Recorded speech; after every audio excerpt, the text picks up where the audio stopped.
Children, welcome you all to Mokshu classes. This is Ajay Singh and you are watching Mokshu classes. Today in this video I am going to teach you a short poem, The Hope. This poem is written by राजन अग्रवाल.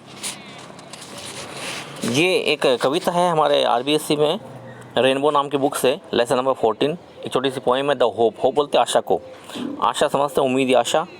इसको राजन अग्रवाल ने लिखा है. राजन अग्रवाल एक युवा कवि हैं जिनका जन्म 1991 में हुआ था और ये हमारे राजस्थान के सिंघाना से बिलोंग करते हैं. झुंझुनू जिले का सिंघाना जो है वहाँ से ये बिलोंग करते हैं राजन अग्रवाल.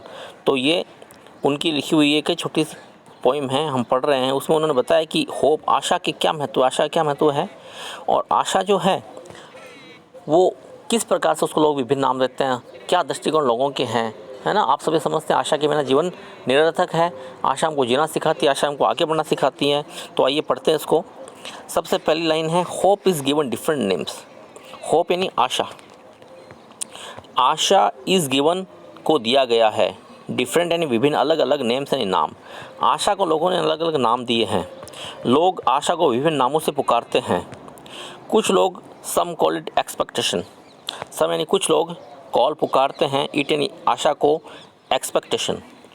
एक्सपेक्टेशन उम्मीद को बोलते हैं. आशा का ही एक पर्यायवाची शब्द है उम्मीद, है ना. वैसे ही इंग्लिश में भी होप का एक पर्यायवाची शब्द है एक्सपेक्टेशन. तो कुछ लोग इसको आशा या उम्मीद के नाम से जानते हैं और कुछ लोग other term it future relevance. कुछ लोग उसको भविष्य की प्रासंगिकता, भावी प्रासंगिकता मानते हैं. Some other think it a measure of benefaction. जबकि कुछ अन्य लोग जो हैं वो उसको मेज़रमेंट मानते हैं. मेज़र मानते हैं मापीकरण, मापदंड मानते हैं. किसका? बेनिफेक्शन का. बेनिफेक्शन यानी उपकार, किसी का किसी पे किया गया उपकार या एहसान, अच्छा कार्य. तो कुछ लोग इसको उपकार का एक मापदंड मानते हैं. कवि आगे कहते हैं to me hope is the creation of soul. कवि का कहना है कि मेरे लिए तो आशा का शब्द क्या है, आशा का अर्थ क्या है, सॉरी, क्रिएशन. क्रिएशन यानी सृजन, सृजन यानी रचना. मेरे लिए ये रचना है. किसकी रचना है? Of soul. सोल यानी आत्मा की. मेरे लिए ये सृजन है या रचना है. किस चीज़ की रचना को बताया? सोल. सोल बोलते हैं आत्मा को. तो कभी कहते हैं कि कुछ लोग तो इसको अलग नाम देते हैं, कुछ लोग इसको उम्मीद बोलते हैं, तो कुछ इसको भावी प्रासंगिकता बोलते हैं, है ना, और कुछ लोग इसको उपकार बोलते हैं. लेकिन मेरे लिए जो होप है वो एक क्या है? क्रिएशन ऑफ सोल, आत्मा की रचना, आत्मा द्वारा की गई रचना है, आत्मा द्वारा किया गया सृजन है. That makes us feel pleasure Sam. जो कि हमको बनाता है, हमको देता है. फील यानी महसूस करवाता है. मेक अस फील महसूस करवाता है. प्लेजर सम आनंद, जो हमको सुखद आनंद देता है ना, सुख की अनुभूति कराता है. कौन? ये आशा. आशा हमको सुख की अनुभूति कराती है. और आगे कहते हैं and leap with enthusiasm and glow. और लीप बोलते हैं उछलना, उछलना या कूदना. तो मैकस लीप, इसके साथ इसका संबंध है. मैकस के साथ में फील का संबंध हुआ तो क्या हुआ? ये मुझे महसूस कराता है. अब मैकस यानी हमको महसूस कराता है. मैकस लीप यानी हमको उछलवाता है, हमको कूदवाता है. कैसे? आनंद के साथ में. एंथुसिज्म बोलते उमंग को, उत्साह या उमंग, उत्साह के साथ में. एंड ग्लो बोलते चमक को. ठीक है. तो चमक और उत्साह के साथ में हमसे छलांगे लगवाता है. कौन? उम्मीद, आशा. ये मतलब हुआ इसका. तो कवि कहते हैं यहाँ पे कि कुछ लोग तो आशा को विभिन्न नामों से पुकारते हैं. कुछ लोग इसको एक्सपेक्टेशन बोलते हैं, उम्मीद बोलते हैं. कुछ लोगों के लिए भावी प्रासंगिकता है. तो कुछ लोग इसको उपकार का एक मापदंड मानते हैं. जबकि मेरे लिए आशा क्या है? मेरे लिए तो ये क्रिएशन है ऑफ सोल, आत्मा क्या रचना है, आत्मा के द्वारा की गई रचना है, जो कि हमको आनंद देती है, जो कि हमको आनंद दिलवाती है, आनंद का एहसास करवाती है, जो कि हमको खुशी में उछलवाती है ना, उमंग के साथ में और चमक के साथ उछल कूद करवाती है. आगे का देखिए सेंटेंस में क्या कहते हैं वो. आगे वो कह रहे हैं in past we have survived on hope. In past हमारे बीते हुए समय में, भूतकाल में, बीते हुए समय में,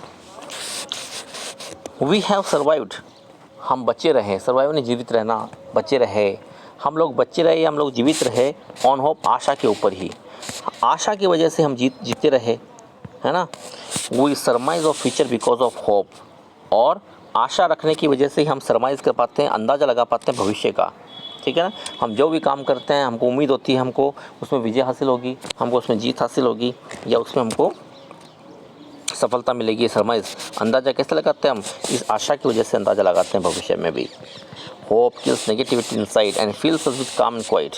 आगे वो कहते हैं कि होप यानी आशा, किल्स यानी मार डालती है, आशा मार डालती है नेगेटिविटी को। नेगेटिविटी यानी नेगेटिविटी बोलते हो नकारात्मक भावना को, हमारी नकारात्मकता को जो हमारे अंदर है, भीतर में है, उसको ख़त्म कर देती है। कौन? आशा।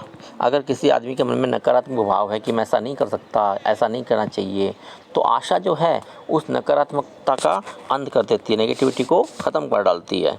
एंड फील्स अस विद काम एंड क्वाइट, और वो आशा जो है फील से नहीं भर देती है हमको, किससे? शांति से। ये भी शांति का ही नाम है। काम चुप्पी को बोलते हैं, शांति को बोलते हैं, है ना, और क्वाइट भी चुप रहने को ही बोलते हैं। तो इस प्रकार से शांति और खामोशी मान लीजिएगा, एक ही है उसका पर्यायवाची हुआ है। शांति और खामोशी से हमको आशा भर देती है। इसका मतलब हुआ कि जो व्यक्ति आशा रखता है उसके अंदर धैर्य आ जाता है ना, वो दूर तक सोचने की शक्ति उसके अंदर आ जाती है, वो सकारात्मक भाव वाला हो जाता है, और उसका चित्त जो है वो भी शांत हो जाता है। चित्त यानी उसका मन, उसकी आत्मा भी शांत हो जाती है। आगे देखिएगा क्या कहते हैं वो, आगे कभी कहते हैं hope makes the bird fly. वो आशा ही है जो बनाती है पक्षी को फ्लाई उड़ने के लिए। आशा ही पक्षी को उड़वाती है, आशा से पक्षी उड़ पाता है। In search of food for young ones, किसके लिए? इन सर्च ऑफ, तलाश करने के लिए, है ना, किसकी? फूड यानी भोजन की, किसके लिए? अपने छोटे छोटे बच्चों के लिए। एक पक्षी जो है, एक माता पक्षी जो होती है वो आशा में तो उड़ती है ना। उसने कौन सा घर बना रखा है, उसकी कौन सी रसोई है ना, या उसके लिए किसने थोड़ी छोड़ रखा है, लेकिन वो आशा में उड़ती है। आशा में उड़ती है किसके लिए? ताकि वो अपने छोटे छोटे बच्चों के लिए वो अन्न ला सके, उनके लिए भोजन की व्यवस्था कर सके। और किसके लिए उड़ सके? And material to build their homes, और वो मटेरियल नहीं, वस्तु, सामग्री, किसके लिए? टू बिल्ड, बनाने के लिए, देयर होम्स, अपने घरों को। चिड़िया जो होती है वो अपने घरों को बनाने के लिए, तिनके इकट्ठा करने के लिए उड़ती है, तो उम्मीद होती है उसको। दाना लेने जब जाती है वो अपने बच्चों के लिए, तो उम्मीद होती है उसको, तो ये उम्मीद ही उसको उड़ाती है। आगे कभी कहते हैं it is the hope that makes a bird. ये आशा ही है, इट इज़ द होप, ये आशा ही होती है, दैट मेक्स ए बर्ड, जो एक कली को, बर्ड बोलते हैं कली को, है ना, makes a bird stay on the branch and Bloom, जो कि कली को बनाए रखती है कि स्टे नहीं, वो रुक सके, ठहर सके, किस पे? ब्रांच पे, डाली पे ठहर सके। और ब्लूम बोलते हैं खिलना को, वो ही खिलने देती है। आशा की वजह से ही कली जो है वो एक डाली पे बनी रहती है, और डाली पे बनी नहीं रहती बल्कि खिलती भी है। आगे कभी कहते हैं trees lose their leaves with a hope. जो पेड़ होते हैं वो लूज यानी खो देते हैं, पेड़ खो देते हैं क्या? अपनी पत्तियाँ, विद ए होप, एक आशा के साथ में। एक आशा होती है, उस आशा के साथ में पेड़ अपनी पत्तियों को खो देते हैं, और वो आशा क्या होती है? That one day it will be laden with green hues, कि एक दिन, आशा ये होती है कि एक दिन इट विल बी लेडन, ये लद जाएगी। क्या लद जाएगी? डालियाँ, पेड़ लद जाएंगे। पेड़ जो हैं वो लद जाएंगे किससे? विद ग्रीन ह्यूज, हरे भरे पत्तों से, है ना। ह्यूज यानी रंग को बोलते हैं, तो हरे भरे पत्तों से, हरियाली से लद जाएंगे, है ना। तो हरे रंग से या हरियाली से या हरे पत्तों से पेड़ लद जाएंगे। इसी उम्मीद से तो पेड़ अपने पत्तों को गिराते हैं। आगे कभी कहते हैं hope enlightens the life gloomy through fears and makes us feel the freshness and warmth of the day ahead। आगे कभी कहते हैं आशा जो होती है एनलाइटन करती है, एनलाइटन नहीं, प्रकाशमय करती है, प्रकाशवान करती है, ठीक है, प्रकाशित करती है किसको? लाइफ्स ग्लूमी थ्रू फेयर्स, जीवन के ग्लूमी यानी अंधेरे से भरे हुए, थ्रू फेयर्स, रास्तों को, ठीक है, जीवन के रास्तों को भर देती किससे? अंधकार से भरे रास्तों को एनलाइटन, जगमगा देती है। कौन? आशा। हमारी ज़िंदगी में जब हम आगे चलते हैं तो बहुत सारे संकट आते हैं, मार्ग में आने वाला संकट जो है उसको कवि ने यहाँ पे क्या बताया है? उसको राजन अग्रवाल ने बताया कि वो ऐसे रास्ते हैं जो अंधेरे से भरे हुए हैं, उन अंधेरे रास्तों पर रोशन कौन करता है? उन रास्तों को होप, आशा करती है। And make us feel and freshness and warmth, और वो आशा क्या करती है? वो हमको मेक अस फील, हमको फील करवाती है, हमको आशा करवाती है, हमको एहसास करवाती है द फ्रेशनेस, ताजगी का एहसास करवाती है, वार्मथ गर्मजोशी का एहसास कराती है ऑफ द डे अहेड, आने वाले दिन के बारे में, आने वाले दिनों की ताजगी के बारे में, है ना। उसके अंदर हमको कैसा सामीप्य महसूस होगा, है ना, उस गर्मजोशी उस सामीप्य को और उस फ्रेशनेस ताजगी को जो एहसास हमको करवाता है वो आशा ही है। Hope makes life go on. आगे कवि कहते हैं, आखिरी स्टेंजा की 3 पंक्ति 4 पंक्तियाँ हैं कि hope makes life go on, वो आशा ही है, होप ही है जो मनाती है लाइफ एंड जीवन को गौन जारी रखने के लिए, चलाए रखती है, गौन चलाए रखना। तो इस प्रकार से आशा ही वो होती है जो हमारी ज़िंदगी को आगे बढ़ने में मदद करती है, आगे चलाई रखती है। किसी काम में आशा नहीं है, निराश हो जाए आदमी तो कुछ कर ही नहीं पाएगा। तो आशा ही है आगे बढ़ने की आशा, विजय पाने की आशा, अपने काम में सफल होने की आशा, कुछ अच्छा कर पाने की आशा। तो आशा ही हमको आगे बढ़ाती है जीवन में। और आगे वो कहते हैं life is a derivative of the function called hope. ठीक है, जीवन तो इस कार्य से व्युत्पन्न हुआ है जिसको हम आशा कहते हैं। डेरिवेशन यानी पैदा होना, व्युत्पन्न होना, उत्पन्न होना। तो लाइफ जो है वो इसलिए पैदा हुआ है, जीवन का उदय उत्पन्नता इसलिए हुई है of the function called hope, एक फंक्शन के लिए जिसको हम होप बोलते हैं, जिसको हम आशा बोलते हैं। आगे वो कह रहे हैं hope is the prime excellence.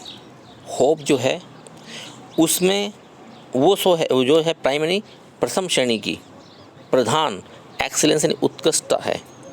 जीवन की उत्कृष्टता किसको बताया गया कवि के द्वारा? होप को, आशा को। आशा जो है वो हमको आशान्वित रखती है, जिससे हम कार्य करते हैं, जीवन आगे बढ़ता रहता है, जीवन के कार्य चलते रहते हैं। और आशा जो है उसी की वजह से, आशा ही जो है ना वही क्या है, एक्सीलेंस है, वो उत्कृष्टता है ना। कैसे उत्कृष्टता है? प्राइम एक्सीलेंस, प्रधान उत्कृष्टता। Right from the day one is born. कब से ऐसा? आशा कब से किसी के जीवन के लिए प्राइम एक्सीलेंस होती है? Right from the day one is born. ठीक उसी दिन से जब कोई पैदा होता है। यहाँ वन का मतलब हुआ कोई एक, है ना, किसी व्यक्ति के लिए इसका यूज़ हुआ है, एक प्रोनाउन है ये। तो जब कोई व्यक्ति जन्म लेता है तो उस जन्म के साथ में ही ज़िंदगी में आशा जो है वो उसके लिए उत्कृष्टता बन जाती है। कैसी? प्रधान उत्कृष्टता, यानी आशा ही उसके जीवन में उत्कृष्टता लेके आती है। आशा से ही वो आगे बढ़ पाता है और आशा से ही वो अपने मार्ग को प्रशस्त करता है। इसलिए आशा का जीवन में काफ़ी महत्व है। तो इसको राजन अग्रवाल ने लिखा है, मैंने बताया था। तो इसमें वो बताते हैं कि आशा को लोग विभिन्न नामों से पुकारते हैं, लेकिन मेरे लिए आशा क्या है? कवि कहते हैं मेरे लिए आशा क्या है? आत्मा का सृजन जो मुझको सुखद अनुभूति देता है। आत्मा है, भूतकाल में जब हम जिंदा रहे तो आशा ने हमको जीवित रखा। हम भविष्य के सपने सजाते हैं, बुनते हैं, तो वो आशा ही जिसकी वजह से ये सपने हम लेते हैं। और आशा ही है जिसकी वजह से चिड़िया उड़ के जाती है, अपने बच्चों के लिए दाना लेके आती है ना, घोंसला बनाने के लिए तिनके चुनती है। आशा जीवन के अंधेरे से भरे रास्तों को प्रकाशमान करती है। और आशा जो है वो मनुष्य के लिए सर्वोच्च उत्कृष्टता कब से बन जाती है? जब से वो जन्म लेता है। उसके जन्म के दिन से ही, जन्म से ही आशा उसके लिए प्राइम एक्सेलेंस बन जाती है। तो इस प्रकार से आशा के महत्व को उन्होंने बताया है। मैंने आपको वर्ड बाय वर्ड इसको बताने की कोशिश की है। मुझे लगता है कि कविता समझ में आई है। इसके क्वेश्चन आंसर जो भी है वो इसमें मैं लिख दूंगा कमेंट बॉक्स में, इसमें डिस्क्रिप्शन में दे दी जाएंगे, आप वहाँ से नोट कर सकते हैं। उम्मीद करता हूँ वीडियो आपको अच्छा लगा है। आशा ये भी एक होप ही है। अगर आपको अच्छा लगा है तो वीडियो को लाइक करिएगा, शेयर करिएगा, इसको सब्सक्राइब करिएगा, अपने दोस्तों में बताइएगा और देखते रहिएगा द मोक्षु क्लासेस। अगले वीडियो में फिर एक नई चैप्टर के साथ में आपके सामने फिर उपस्थित होता हूँ। तब तक पढ़ते रहिएगा, द मोक्षु क्लासेस देखते रहिएगा। धन्यवाद।